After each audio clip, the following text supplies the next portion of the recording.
See dead Look at me. Show me. We have such sights to show you. All right, welcome to the Devil Made Me View It, a horror podcast, the first episode. I'm Jesse Spitzer. And I'm J.R. Lees.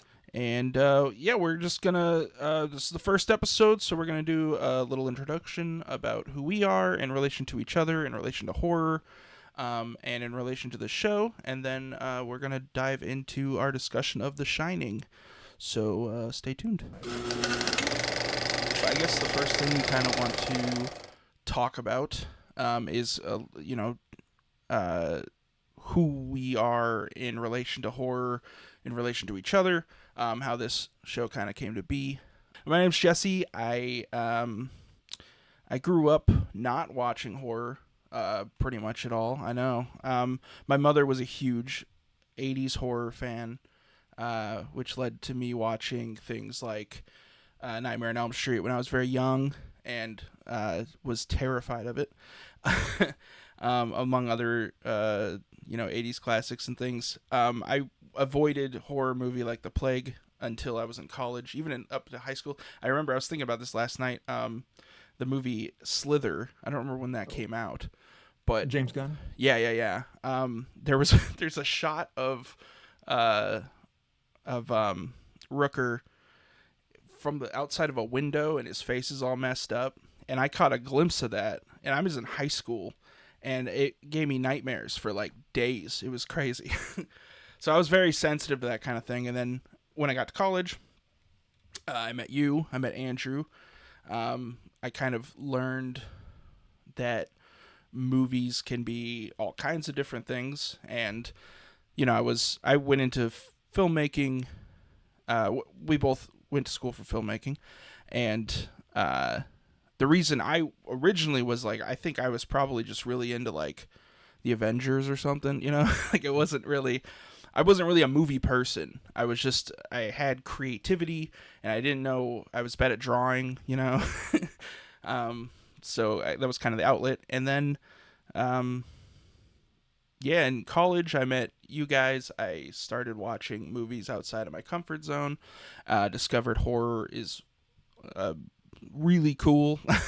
Something that there's just so much diversity in it, and so much. I know there really is something for everybody. And when I come across somebody now that is like, "Oh, I don't like horror movies," I was like, "Oh, I used to, be in that exact same boat," and I feel like there is probably a horror movie for everybody that they can enjoy. I think so. Yeah. I liked horror movies as a little kid growing up. It was in California. There's like local TV had like the Tuesday night horror movies, and you'd have the rotating through of a giant monster movie, whether it was King Kong or Godzilla, and then the next week would be a classic Universal. Then there'd be like the rubber suit guys from the 60s and 70s. And I know it was a 4-week thing. It had to have been. And I don't remember the last one was. So I like the big rubber suit kind of guys. Mm-hmm. As a real little kid, that's what I would watch, we'd tape it on beta, and we'd run them back and forth, and we'd go over and try and figure out, where the zipper on the guy's back was. But then we moved to Iowa, and it was, as far as being like too much horror, we saw Raiders of the Lost Ark on my birthday. I had 2 kids from second grade in Iowa. We had 2 kids we brought along with us to watch it, and the scene with the propeller when the Indies, to get out of the pyramid or the underground, the mausoleum, whatever it was, the tomb, and there he's fighting the Nazi when we could still fight Nazis, and the blade's coming along, and it's not right away, it's really slow, and it comes up across him, and I was again, I'm 7, and I was so afraid of it that I hid behind the seat in front of me in the theater, and the 2 guys with me were just laughing at me, And then at the end, when the faces melt and blow up, I'm still behind the seat. I'm just terrified. I've never seen anything that big, because before that in the theater, you don't go very often. It's like Star Wars, Empire, Superman, happy stuff, Popeye back then. Sure. So I was so embarrassed by the whole thing that I remember after that, I'm going to it wasn't even like a cool, like I'm like with you, I'm going to look at it and watch it and do better. And I was doing it. I'm not afraid. I'm not afraid of this. So I just dove in hard just to make it to deny that I was afraid of this stuff. And I just, it was Freddie. It was, it was Major 9 News, KCU in Sioux City. at like midnight or 1 o'clock on Saturdays would play something. So I would tape it, and then I could watch it until I stopped being afraid of it. You know, like Jaws on beta, same thing. I would watch it until I'm not afraid of it. And somewhere along the line, I just fell in love with this stuff. And I think your movie making thing with horror movies, you can kind of see the seams. So if you love movie making, it's like if you watch, and I dig Marvel stuff, but you don't really see how it's made. You just know the polish it's and it's gone through a perfect. computer and it's perfect, exactly. Hmm. But if you watch Evil Dead 2, you better yet the Evil Dead, the first one, you can see the wires. You can see the eyeball on the wire going across the room, you know, the Three Stooges stuff. And you go, oh, I can make that. You know, if you watch before Peter Jackson did Lord of the Rings, you can watch Dead Alive and um, what's the first one? Bad Taste, and you can see the house. It's a matte shot, fake house behind and a model up front, and you go, I could do that. It would take me 3 years and a lot of my mom's oven, but it was that sort of community of like, oh, I can do that too. That I think is why I've always loved this kind of stuff. And what you said about people that don't like horror movies, I'm not saying you have to like horror movies, but it's because they remember the people, the bad ones. They don't like slasher movies, or they don't like torture porn, or they don't like Sure. something, a trauma movie. How dare they not like trauma? But they also love Silence of the Lambs. You know, everyone who can't stand horror movies, they just love Midsommar. You Yeah. know, there's something. I mean, it's like saying like you don't like horror movies. It's like saying you don't like movies. You know. Hmm. Yeah. Don't like cheese. It's like there's a cheese for you. I promise. That's a good example. As a vegan, I'll find a better one. Uh-oh. But yeah, and we met at the film program, coming from very different sides. Um, as far as someone who tried, I think by the time I was in the film program, I had been like a hardcore Fangorian horror fan for like 30 years, you know, and like back in my day. Oh God, I said back in my day. Put Uh-oh. a coin in the box. Can we mark We that can't. for cutting? Yeah, please cut that out. Um, but like I had the same magazine. Fangoria back then came out 10 times a year, and I would buy them and I would read it till it fell apart to learn everything in the magazine. Now you have the internet. It feels kind of lazy to just go, not lazy, but it's a different kind of different. It's less tactile now. Right. Everything's Like back then, accessible. I would read the same magazine for like 5 weeks till the next one came out, and just the paper was in newsprint. It would fall apart in your hands, and I still have them all. They're in a box at home, so the cat can't eat them. Um, so when I went into the film program, I knew all this stuff, uh, but just the confines of that magazine and the movies I'd watch. The film program opened me up to um, Werner Herzog. To me, he was just a documentarian. I didn't even I knew he made actual movies, but I just knew him from like the Grizzly Man and stuff, not Grizzly Man, but his documentaries. I didn't know he'd made Nosferatu or what's the boat one? Oh, with the Nazi guy, right? Oh, Wasn't that yeah, the yeah. the actor? Uh, They're like trying to get a boat over a mountain. Klaus Kinski. Yeah, yeah. Yeah, yeah. G's gonna smack me. Um, Well, so it's, for me, like, just this is a complete side, but I remember Werner Herzog was the answer to a quiz, and I could not think of his name, so I just wrote every fact I knew about him, and Andrew still gave me the point. So ate a shoe. yeah, he- ate his he- shoe, threw himself in the cactus or whatever. Oh, what was the one he got shot by? It was a sizable projectile or something. Yeah. It was a BB, but still. Yeah, But yeah, I mean, whereas you were going into the film program learning about to love horror movies, I was learning all this stuff besides, the horror stuff. Of course, the minute I left, though, it was just right back into splatter movies. sure. It's easier that way. Yeah, David Lynch Andrew was really into David Lynch, and so that was kind of, I think that was pretty much my intro to like movies being weird, pretty much. Oh, yeah, yeah. I remember we watched Eraserhead in class, and Blue Velvet. Blue Velvet. I really liked that one. Eraserhead at the moment I was watching it, I just remember just being so just like, am I supposed to, like, is this movie just vibes? It kind of is. Yeah. There's a lot of symbolism and stuff you can dive into, but that was the first time I was like, oh, this isn't like a normal narrative, structured movie that I was watching and like actually giving it a chance, because I knew pretentious, like in my mind it was like, oh, pretentious movies exist. Art house stuff, the derogatory term. Yeah. Right. But Well, yeah, and then for Lynch, me being the trash boy that I am, he was just Dune and like Elephant Man. oh I mean, sure, but I watched Dune on repeat as a kid because it has Captain Picard with long hair. But yeah, so then G taught us about it was Blue Velvet for me. Um, I'm trying to remember what I saw first. That doesn't really matter. But it was like, oh, this is not like I said, it's not supposed to make sense. mm-hmm. Like every other filmmaker is trying to tell a story that makes sense, is in focus. Lynch could give two craps if Yeah, it's in focus or not, if it's the shot he wants. mm-hmm. And I had a short period like in high school where I was trying to be the pretentious guy and watched nothing but Scorsese, Coppola, and gangster movies for like a whole year Mm, to try and be not the guy who watched Hockey Mask and Michael Myers all the time. sure. It was a good year. I enjoyed it. I had that phase in my 20s when I had all the mobster movies, Mhm. and I tried to learn Italian afterwards. It didn't go very far, but A friend of mine, I think it was after my first year of college, and he was graduating high school. We were at his house for we had a weekend off. We rented all three Godfathers, and then got a bunch of food, like just pasta and sausage, and, and, oh and yeah, we're gonna have a whole day of the Godfather. So we watched the first one, classic. mm-hmm. Took a break, and then prepared the food, cooked it up, put it in like the terracotta pot, and let it cook for part two. Again, classic. So then 6 hours later, this is before they're the longer cuts. So at hour six, we start eating with the Godfather Part Three, and we kind of went out in the backyard and had some cigars and didn't push pause, and then had some more Mm-hmm. food, and then somewhere along the way we kind of pointed out, Winona Ryder's supposed to be the daughter in this. Oh, that's great. And this let it play, and I haven't watched Godfather 3. So I have it at home, Mm-hmm. but I haven't been able to watch it without going, I need to eat more. That was the only I one. need to. That was the only one I didn't watch more than once. I watched the first two back to back, and then I think that week I watched it two more times. I was obsessed with those movies, Oh, yeah. and I was driving my wife nuts because in the middle of arguments I would just go ba ba ba ba ba.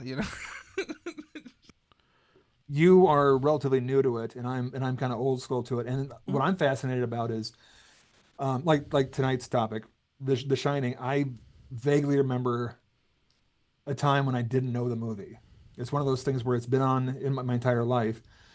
So from my point of view, and I remember I'm so it being excited. a bomb. I'm so excited to From the dive get- into yeah. this. Yeah, We haven't talked about it yet, but I remember, I know I'm giddy. um, I'm giddy. but I remember when it came around and finally people started liking it again. It was one of those things I grew up with. I have again a Fangoria review magazine, the bloody best of, and it said it was kind of a dog.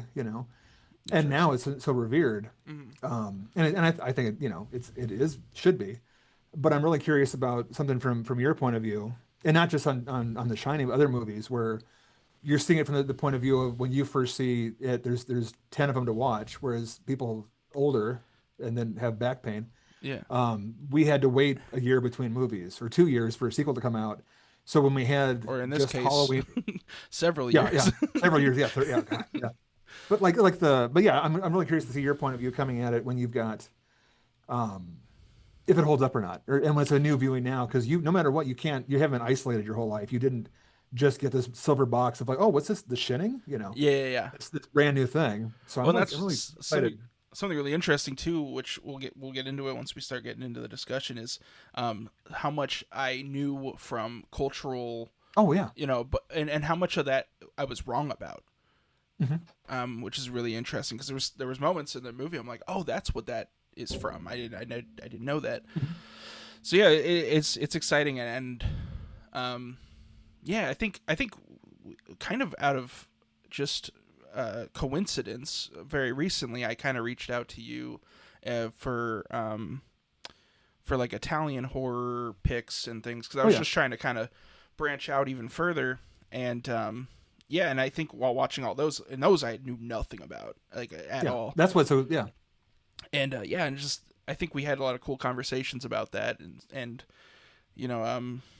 I think you're right. It's just we're kind of in a unique predicament where we both have all this passion, and I'm coming at it from such a I don't want to say uneducated. I'm ignorant. No. But well, it's new. It's brand new. You've never had a croissant before, and you get to be surprised by it. yeah, My wife pointed out, who we both know. Well, you know her better than I do, but she pointed out that Jesse is the perfect partner for you to talk to because he hasn't heard all of my BS stories about something. So when I ramble on for an hour and a half about how Fulci was not the misogynist people thought he was, she's heard it before. You haven't. I have no idea. Yeah, I don't even know. You lucky man. I can't wait. There's so many croissants I'm going to be eating. I can't wait. Oh yeah, celiac. I'll watch you eat them and just cry a little bit. So, Should we? but the idea of the show is going to be coming at things from different sides. So one show it'll be that you haven't seen and I have, or it'll be something neither one of us has seen, but we've like to meet in the middle on these discussions. You know, yeah. Yeah, I'm super excited. I think maybe we should we take a 2 seconds and yeah, we'll take a break here and we'll come back with what's the film called again? The Shinning, I think. The Shinning. The Shinning. Do you want to get sued? All right. So tonight's topic is The Shining, the Stanley Kubrick 1980 film. Heads up, as far as it's hard to spoil, like a 45-year-old movie. Because let's face it, the poster kind of spoils the whole thing. But again, to reiterate, this is Jesse's first time watching it after a lifetime of living in a hotel up in the woods.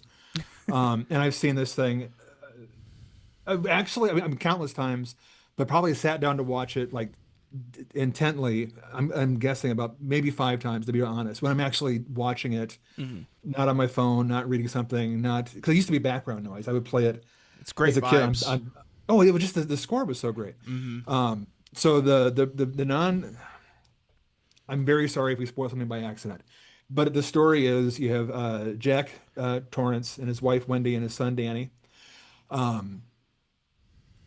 Jack takes a job. This is probably, we'll skip ahead, 30 seconds. Jack takes a job at the Overlook Hotel in Colorado. He is just lost his job teaching. That's kind of a spoiler. And they've moved out and they have to get a job because they are out of money. Jack's a writer. Wendy is a loving wife, and Danny is the kid. From the beginning of it, the Overlook Hotel has some problems because at Jack's interview, we're formal. It's John Torrance. Sure. During his interview, they tell the truth that the Overlook had some problems a few years before, and it's got a checkered history. They go in how it is isolated up in the mountains, the Rocky Mountains, and up in Colorado, and that the caretaker is there to keep the building from losing the battle to the elements.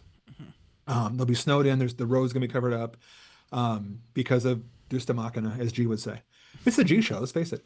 And this is the movie where we've seen it. Some version of it so many times. And now Mr. Spitzer here this is his first time watching it. What did you know? What did you think before you push play? Yeah, so going into it, I knew the basic plot. I knew there was a guy who was writing, and he was in a hotel. I should also iterate my mother, who is pretty much. Eventually, I found the horror love in my blood, and it's from her. She's a huge Stephen King fan. Okay. So there was a lot of Stephen King growing up. Like it was all kind of in the in the zeitgeist. So I knew the basics of the plot. I knew about the kid being weird with his little finger. That sounds bad. Maybe want to cut that. cut that out. Yeah.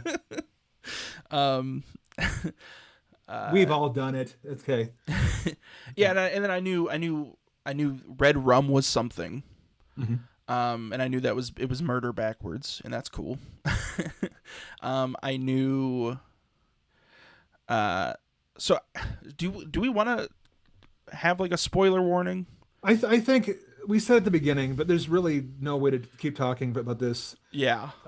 So if you were like me a week ago and you haven't seen The Shining, you should definitely go check it out and then come back, so things don't get spoiled, because there's something really cool in this movie that I wasn't spoiled for, and I didn't know it was coming, and it was really cool. And I'm going to talk about that right now.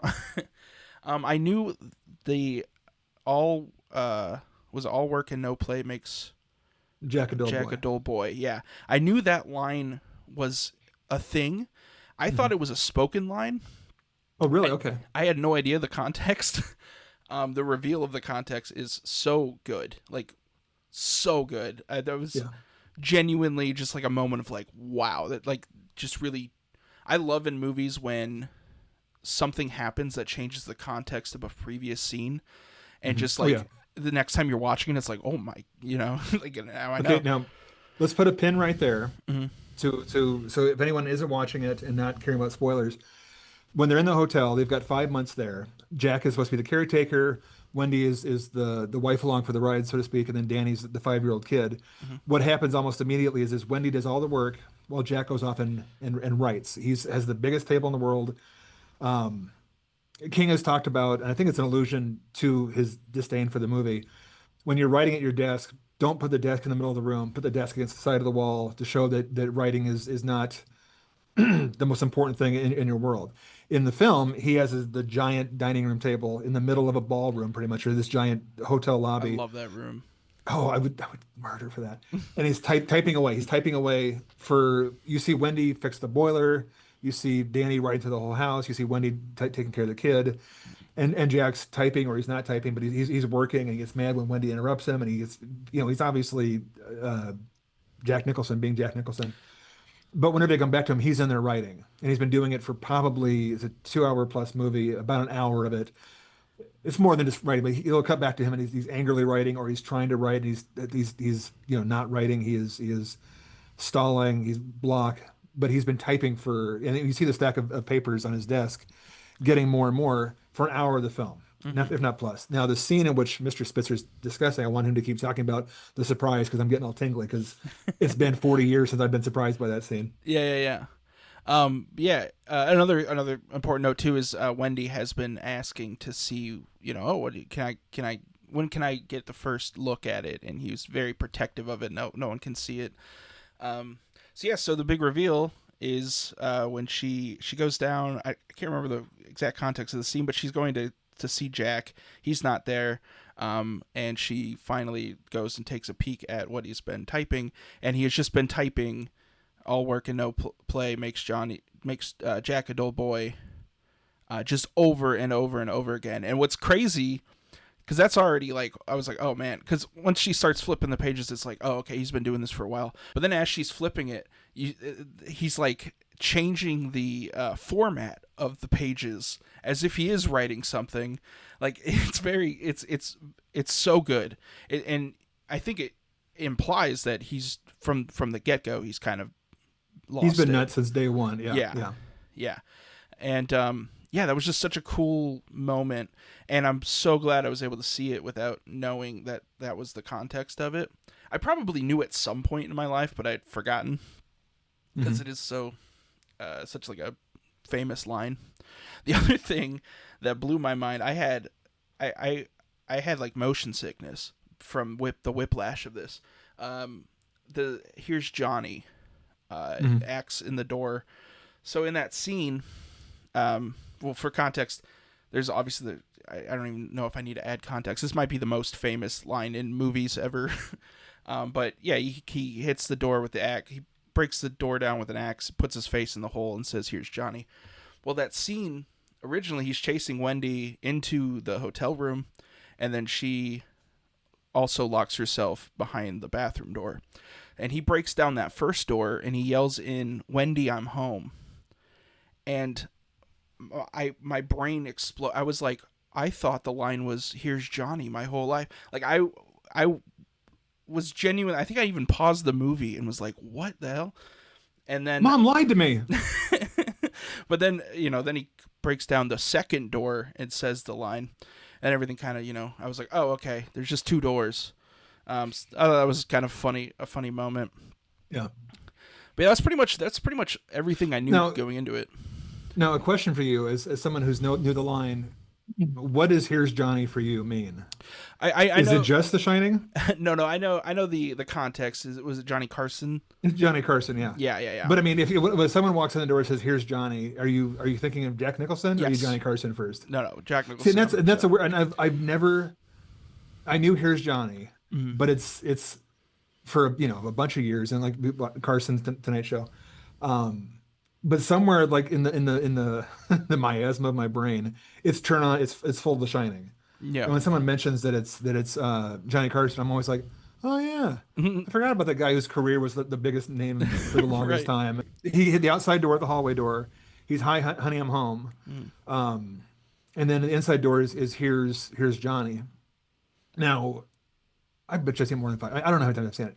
We watched it again, my wife and I, over the weekend, because I wanted to. And last time I watched it was the. We always try and watch it when it's snowing out. So we always turn it on, and I never pay attention because we've got 30 dogs in the house and there's neighbors and I pee a lot. But we had watched it before Dr. Sleep came out a couple, whatever, 5 years ago, and we watched it that night. And then so we watched it a couple nights ago. I'm rambling now, but we were very aware of all the setups and stuff, like the sound when the pages get torn away. It's the extreme close up, and I noticed. I wish I had your experience again of the shock and awe. This time I was watching it, and there's handwritten scribbles where he's crossed out Jack, and he typed out Jack wrong and crossed it out and retyped Jack. He spelled his name wrong, and the spacing and double the spacing changes. And my only thought was, this is a before cut and paste. He had assistants, PAs on the set who had to type that out, all 300 pages of it. Oh yeah. But the bathroom scene you're talking about, but early on when there's a scene where Danny's comes to Jack, and it's a very like a soft moment. He's asking his dad's going to be okay or dad, are you okay? And they show the bathroom door. They're in the bedroom.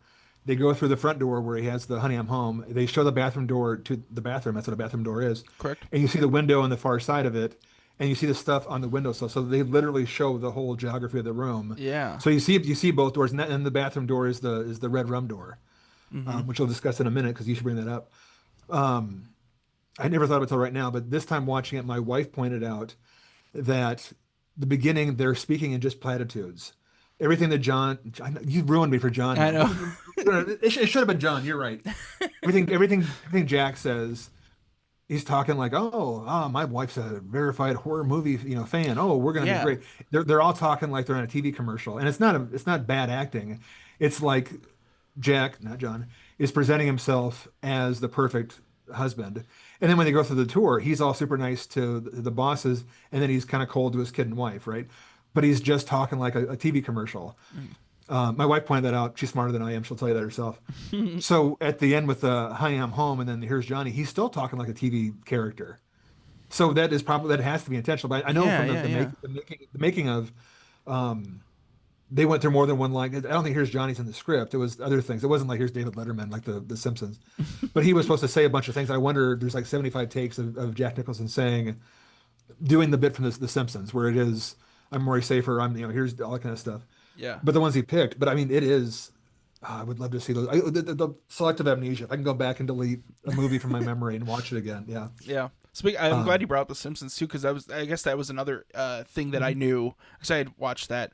And I think that's actually why I was misled to believe that line was spoken, because that's one of my favorite Simpsons jokes of all times. Is the all work and no play makes Homer something. Something. And then Marge is like, go crazy, and he goes, don't mind if I do.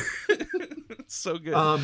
The Simpsons, the shinning. I don't know how many times I will say it, whether people I work with or my brother, and someone will say, "Oh, the shinning," and then someone in the room will yell out from like across the mall, "Do you want to get sued?" We can't say the line. That The Simpsons was so dangerously bad. We're watching The Shining a couple days ago for this, and when not John, is locked up in the pantry and the ghost lets him out, I was sure it was Lloyd, the bartender, not Grady. I was just sure. So when I'm listening to him going, oh wait a minute, that's Grady. That's not Lloyd. Why am I thinking it's Lloyd? Because in The Simpsons, Moe plays Lloyd, and then Moe is one that opens the door to the pantry, lets out Homer, and then Pinhead comes in and lets him out. But I was like, I had completely ruined my memory by The Simpsons, much like people my age have. Yeah. Another thing, the misconception we're talking about as far as thinking it was spoken, pop culture, The Simpsons. There's the Bryan Cranston commercial with Mountain Dew. I always thought until this last weekend that the Grady daughters were twins. Everyone calls it the Grady twins. They were played by twins. You look up Grady twins who get costumes.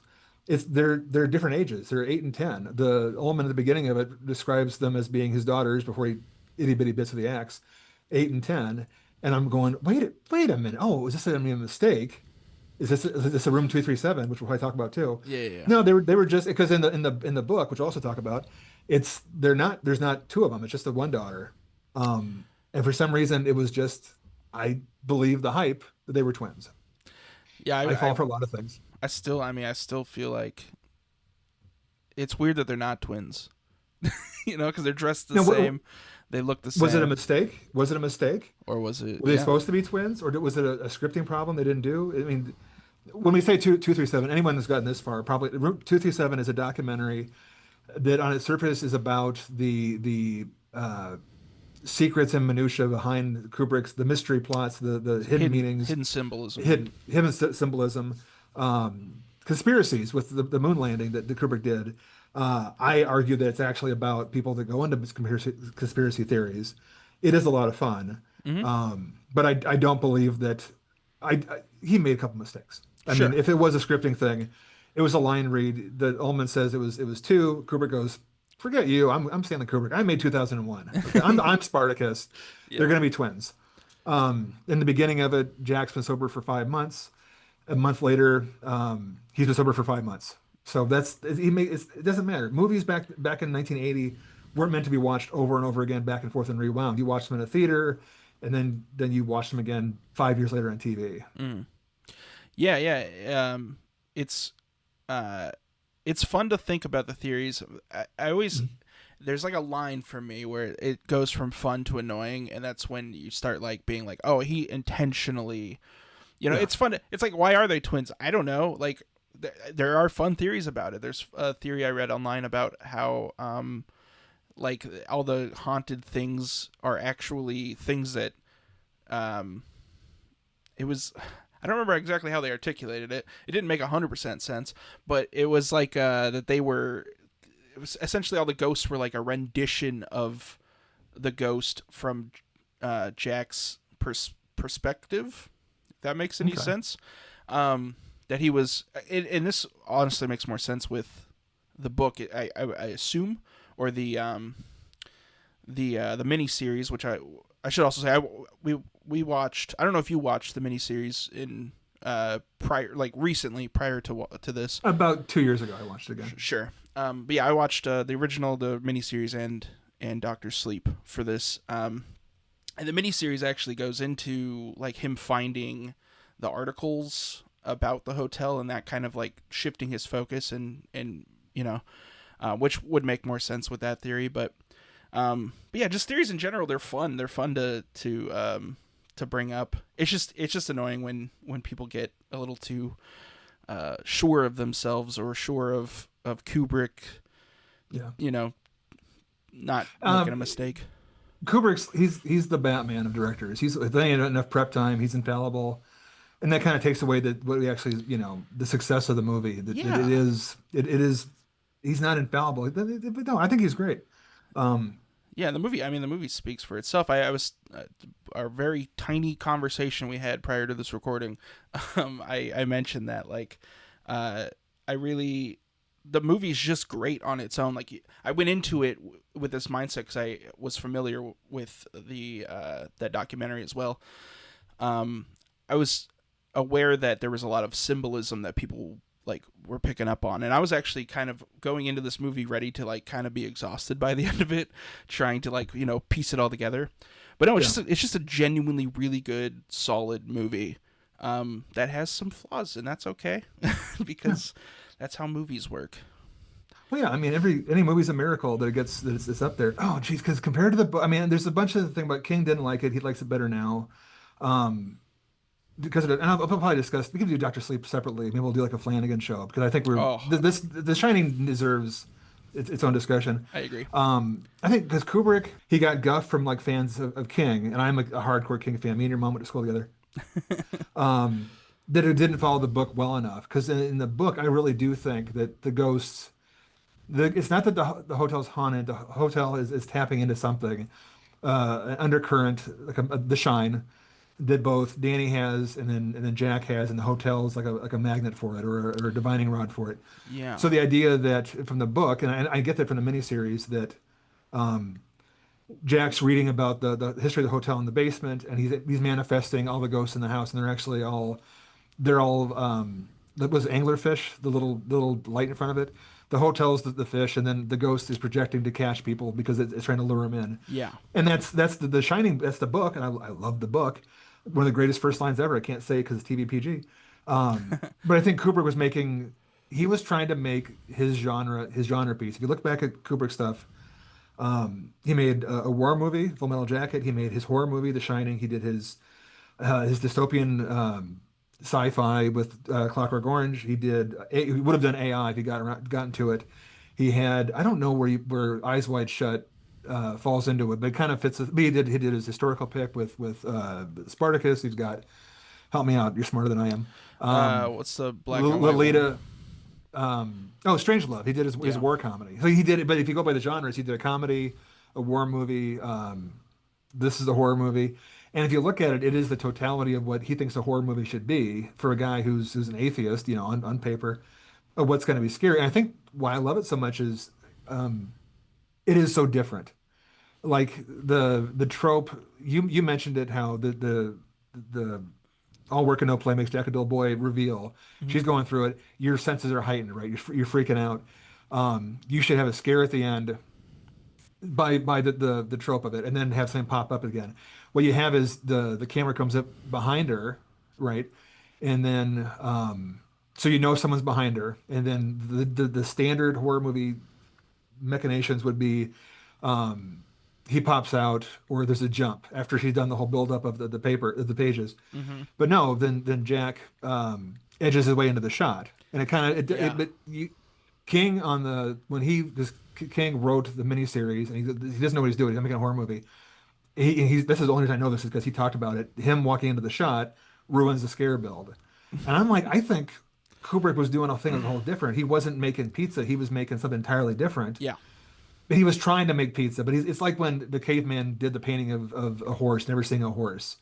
And it's so unique that cave. That's a weird metaphor, but like what Kubrick saw as a horror movie, like the ending, because he gave it the Psycho ending. The original ending, his original ending, which I've never seen, is at the hospital with like the doctors explaining to Wendy they found Jack or something like that frozen out back. It went out, and then Kubrick goes, "Nah, I'm Stanley Kubrick. Stop it." Yeah. And he sent out another cut. I don't know if the theaters had to cut it themselves and put the new ending on, or they sent out new prints. But I know he had all those destroyed, and now it ends with him frozen, and then the shot of the photo. Yeah. Which again, it doesn't make sense, but it's not supposed. It makes Shining sense. It makes Kubrick sense, and I love that because I can't explain it. Was he always there? Was he? Why is the whole crowd of people around the photo around the caretaker? Is he a really good caretaker? Yeah, it's like I can't explain it. I could try, but and that's why 237 is such a fun thing, because it's the guy next to you has a totally different movie in his head as to this.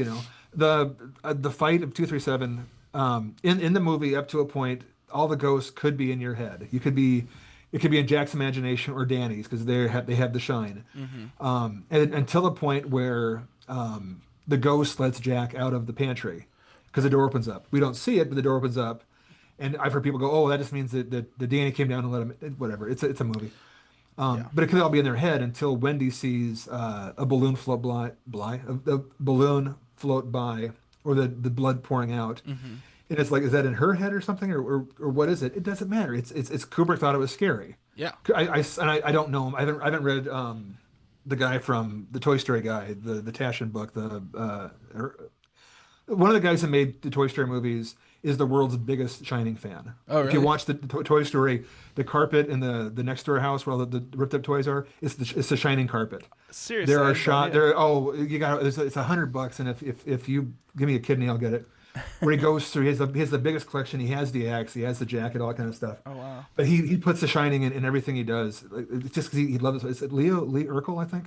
You gotta watch Toy Story. There is so much of like the head coming out of the door, the here's Johnny kind of stuff. Wow. But Kubrick is making what he thinks is a horror movie, and I love it because no one else does it that way. Because if they did try and make a Kubrick horror movie, they would be processing what they think he's making, and he's just making it totally original. And I bet you in his mind, on the spectrum as all get out, he thought he was making Rosemary's Baby. He thought he was making another one just like that. Sure. I don't think he was trying to make it better. Like people always say he was the best, but I don't think he was trying to outdo and Polanski would, that's a long story. But he's trying to like do The Exorcist. I think he was trying to make one like as good as or his version of it. But it's so uniquely him. It's like no one's gonna when people try to make a Tarantino movie. Yeah. It's all weird, and then he makes it whether you like him or not. That's a Tarantino movie, like Yeah, you feel it. Yeah. The only time I've ever right away. Every time I ever felt like I was watching Tarantino when I wasn't was when I saw The Good, the Bad, and the Ugly, and I was like, "Oh, okay, this is where Tarantino got a lot of his style from." Yeah, it's interesting. I loved how abruptly the movie ends. The last time you see Danny and Wendy, they're just like going off in their Bobcat, and I can't help but think like I remember after that movie, the thought that stuck with me was like, what happened to Wendy after all this? Because like, how do you even process what she experienced? Which is something I liked about the miniseries was that, and I'm assuming the book it's as well. I'm not sure. I've never read the book, but that they know about it, The Shine. Whereas in this movie, they like have a vague sense that something weird is with their kid, but yeah, I thought it was kind of an interesting. There's a scene in Doctor Sleep, which is kind of lifted from the book. It's when if I'm getting it right, it's Abra's mom asking another kid has the shine, and without saying that they believe the kid has powers, because powers are the weird word, a gift. The mom asks the daughter, "Hey, is your aunt gonna be okay?" Oh yeah. And the daughter kind of goes, "Yeah, I think so." And so in the Shining book, at one point Wendy asks Danny about is Jack almost here kind of stuff. I don't remember if it's in the movie or not, but she asked Danny. It's in the miniseries. It's in the miniseries, and she's so used to it. It's almost like you can't tell. In the movie, I flat out believe that Rebecca De Mornay, Wendy from the miniseries, is asking Danny, like that he's an X-Men. Yeah, like he has powers, and he's 100%. been training with Wolverine. In the book, I can't tell if she's like playing with him, like it's his game. And again, I'm reading it in the voice in my head of many. I always took it as that she kind of thinks he does, but she kind of plays with it because if she makes a joke, then it's not real; it's just a joke. Yeah. Whereas in the miniseries, it's like, oh, he's a mutant. She's like, did he get the job? And he's like, yeah, he got the job, but his boss doesn't like him very much, or something along those lines. Yeah. And it's just like, oh, okay, so it's just blatant. Like, there'd be no way for him to come up with that, and there'd be no reason for her to be like, oh, well, that's good news for the most part. And then in the movie, she takes it as fact. Like, Danny wants to be here. You get 12 minutes out. He's gonna get some pizza. Okay, then she'll preheat the oven. I just want to go on a mini Wendy rant, because I love Wendy in the original, way more than I thought I would. I don't know why. I always thought, okay, so the only scene that I really saw Shelley Duvall playing Wendy is her backing away with the bat. And I just assumed that she just played this like hysterical, like just always on edge, always nervous kind of character, which she does later on when it's more earned. But early on, she is just such an angel to. I remember it's like she wakes him up. He's like, "Oh, what time is it? It's 11 o'clock in the afternoon," and it's like I'm doing all the things that you're supposed to be doing. And then with the miniseries, I couldn't stand Wendy, because I felt like Jack Nicholson is such a jerk, to put it very tamely, and I felt like the guy from the miniseries was kind of like really I felt like he was trying his best to just be a good dad and be a good husband. And like they treat him like he's like, well, I mean, he was abusive in the past, so fair enough. But like it's just like any little misstep he has, it's just like maybe you should go to one of your meetings, It's just like, man, give the guy a break. But yeah, I don't know. That's it. That's the end of my Wendy rant. Oh man, it's weird because my love for Shelley Duvall. And there's stories about how Kubrick was an ass, and she came out. Sadly, she's gone. the last couple of years, 5, 6 years, saying that no, that was just the process, and it was a lot of work to get that hysterical state. He wasn't mean to me. That's how I worked. That's the process that I needed to get that. And she might have been being polite. We've Yeah. all seen behind the scenes footage. It looked like she was being yelled at, but also if she's doing it would be horrifying to be method in that movie. Yeah. But I mean, I love Shelley Duvall because of like things like Roxanne, which is a weird little thing. But then she was the host of one of those fairy tale shows on Showtime. I was like, "Hi, I'm Shelley Duvall." I Well, and literally, Popeye. yeah, I say Popeye is the only other movie I've seen. Oh, that she's in. so good in Popeye. Yeah. And she's just one of those She was ladies born you just, for that role. Oh, yeah, but I remember the interview for that. Oh, hey, you're gonna be in Popeye. Oh, who's gonna be? Olive Oil. Yeah, that Yeah, figures. right. Of course you But are. I mean, but in the TV show, Rebecca De Mornay, she plays it. They don't give her an arc. I'm not trying to say that she's better than Duvall, but they don't give her the point of being like showing her when she's not mad at him. Yeah. She just kind of starts off already tired, and it's a long enough show. But I mean, but they I think Steven Weber nailed that because he's not remaking Jack Nicholson. He is doing the book. Yeah. And I know there's interviews on the disc. I think that he's like, it was kind of. I didn't think about it as doing Jack Nicholson. I'm doing the book. My defense of the miniseries, and we watched it. I should say precisely like a year and 7 months ago, somewhere about a year and a half ago. I know this because I quit drinking about the same time. So I've been like sober now for like a year and a half. And I'd watched that.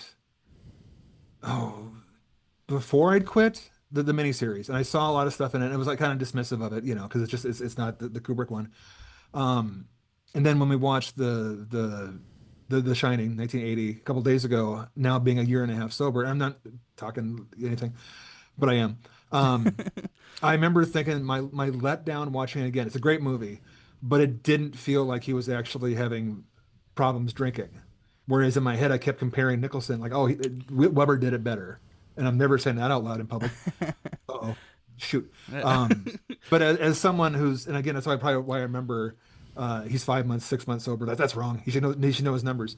But Weber did the whole chewing aspirin thing, which is a big, the headaches and stuff. And 5 months, which is what Weber did and Nicholson did, was like the heart, everything around you. I remember thinking, I talked to my wife, it would have been nice to have been locked up in a cabin when I was the first couple months of this, because there's no alcohol kind of thing. And she's like, you're an idiot. And like, that's not beside the point. But like, so when I see Rebecca De Mornay, Wendy, already tired, just as an alcoholic, I'm like, oh, that kind of makes sense, because she didn't get tired the day they got to the hotel. She's been tired of his stuff, of his problems, and she's supportive, and she's there, and she's she's not as written especially. But when I watch it and I think about it, I think of it how she's been through, like it's almost like a Kubrick. Oh, it's intentional. Mick Garris, the director of the miniseries, he's totally correct. She's gone through so much garbage of the last couple of years. Of course, she's not going to be very nice when the thing starts. Is that intentional? Sure, why not? But again, it's kind of like 237. I watched her performance with an alcoholic husband who she thinks is sliding back. Where's the alcohol in the house? Was there beer in the house? He smells like it, that kind of thing. The one bit I love from the mini, that's all the Shining of the miniseries, was when Doc, Danny, who, by the way, I tried calling my kid Doc. He's 25 now. He won't watch this. I tried to call him Doc a lot when he was a little kid, and he's just like, I'm not Danny. And he was 5, so I ruined him way early. Dang. But early on, he's supposed to go to bed, and then Danny says, he asks him, did you brush your teeth? And he goes, yeah, let me smell your breath. I smell chocolate milk. And that's not about chocolate milk. It's like, I smell the beer on you. You've been drinking. That's absolutely a rehearsed thing. And that's from the book. As someone who, that's an interesting perspective. I didn't even think about that. well, and I bet you, unless you go through sobriety, and hopefully you don't have to, because drinking's awesome, you probably won't notice those little details like that. I've also been sober for since October of 22, I think. Oh no shit! Oh, then you know all this stuff. What am I talking about? I'll sit back and let you do it. Always gotta do me better, don't you? Always gotta top me. That's right. Yeah. Cut that. But maybe I'll watch it. So that's 22. You got like 3 years behind you. Maybe I'll watch this again in a year and a half, and I'll be like, God, Wendy's such a sexy mother, that kind of thing. Maybe I'll have a different perspective then. You Yeah, know? I gotta make sure that was right though. I don't know if that's accurate. I know the exact date. I just don't remember what year. But Because you're drinking. So yeah. right. Actually, it was 24. Actually, it's 25. I'm still drinking now until Yeah. October. I'm gonna stop drinking in October for sure. No. But yeah, no, that is an interesting perspective. I think that probably is a better analysis than I was just like, oh No, man, no. I hope this guy, But no, it does make sense that we have been through 5 months of this. Is it 5 months in the miniseries as well?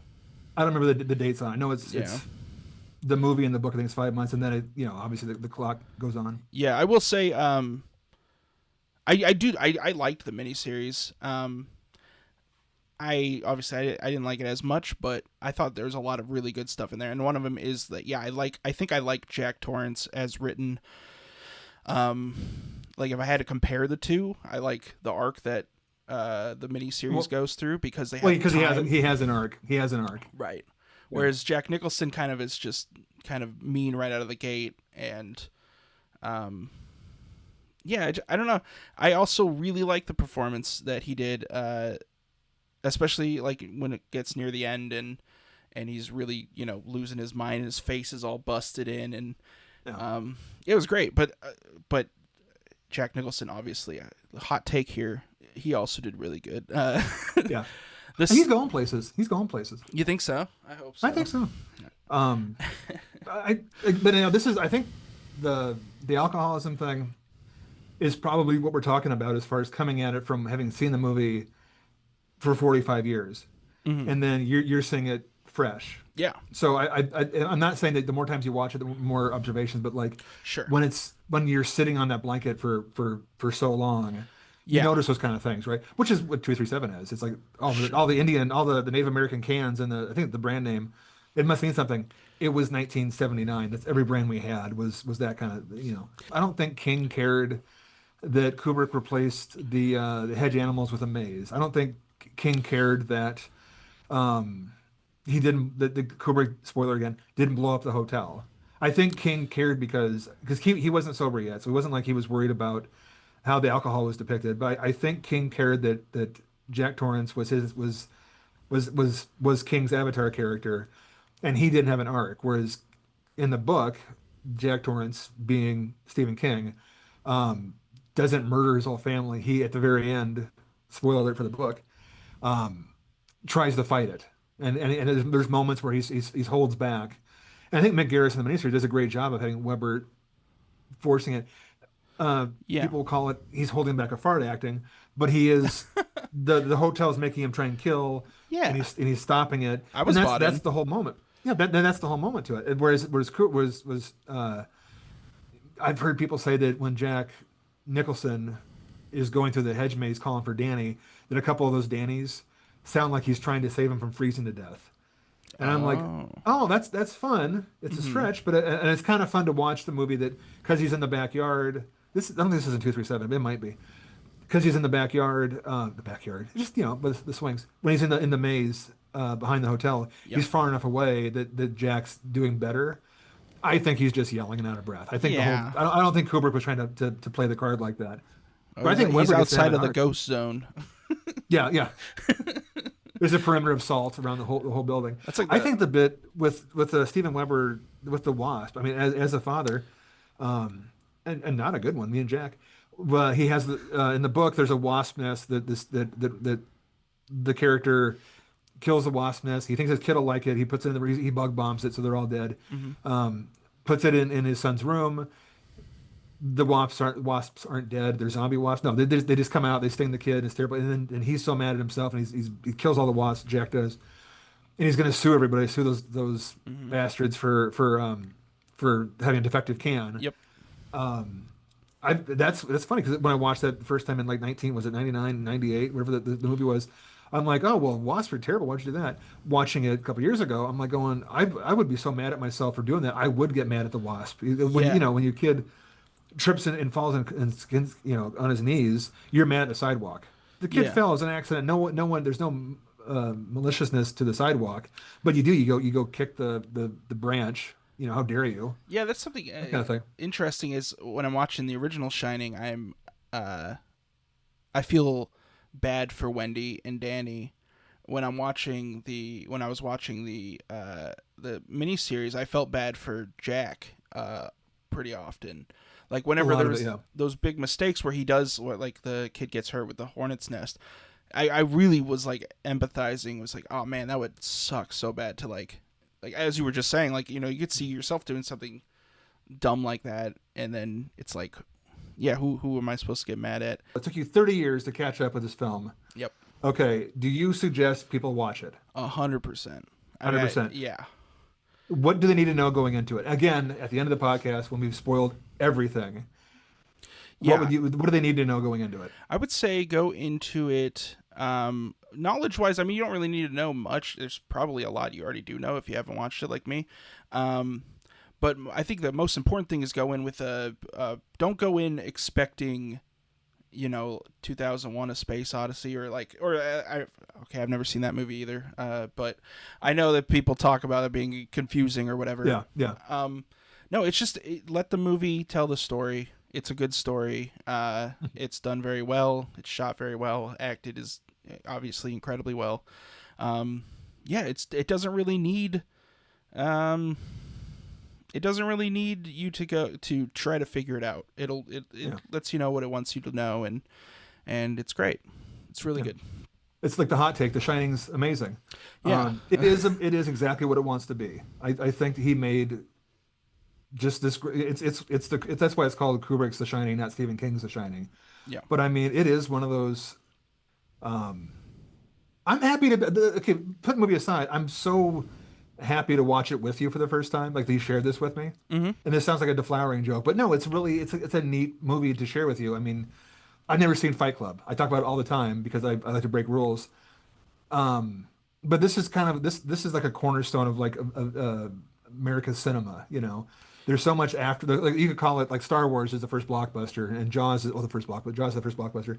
It's another The one I Shining is haven't like seen. the first. What's that? It's another one I haven't seen. I've never seen Jaws. You never seen Jaws? We're gonna talk, sir. No, listen, we got plenty of time. Have you seen Pippi Longstocking? No. I don't wait until we're watching that next. I think this was a neat. The idea of someone that we were friends, and we don't hang out as much as we should because, again, nursing home and you have a life. No, I don't. But this is what movies should do. They should bring them together. We don't want to.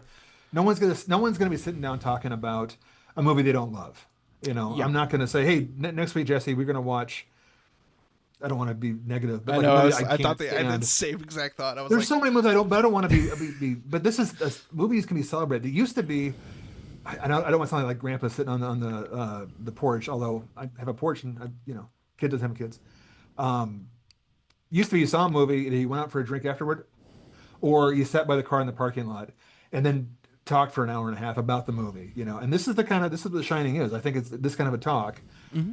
If you see it for the first time, if you haven't seen it yet, find someone who has seen it, watch it together, and then sit around and have some red rum. yeah. Unless you're sober, in that case, have Some grape juice, green tea. Green tea. By the way, The Devil Made Me View It is brought to you by Green Tea. The genus of teas, it's green tea. This has been a lot of fun, sir. Yeah, for sure. All right, that pretty much wraps up, I think, everything we got to say about... well, it doesn't, but we're out of time. There's still a million things to be said, but yeah. So the series we're planning on every other week is going to be a kind of a deep dive into a topic like we just did with Shining, and then the opposite weeks are just going to be kind of fun general discussion about smaller topics. And I think our first episode of that, which will be next, the next episode will be on what scared us as children. Be it not serious things, but like things that are meant to be scary, versus things that are not meant to be scary, but a child's imagination makes it scary. And I think there can be a lot of fun discussions. I have no idea at all what Jason's childhood fears were. I mean, I've explained some of mine, but I'll come in with some fresh stuff. And yeah, I think it'll be a really fun talk. All right. This has been fun. Thank you. Yeah, for sure. This was great. All right. See you guys next time. Yep. Have a good night. Oh, I did it. Oh no, I did it. I'll just cut that out. I'll just end it with you. That stays intro.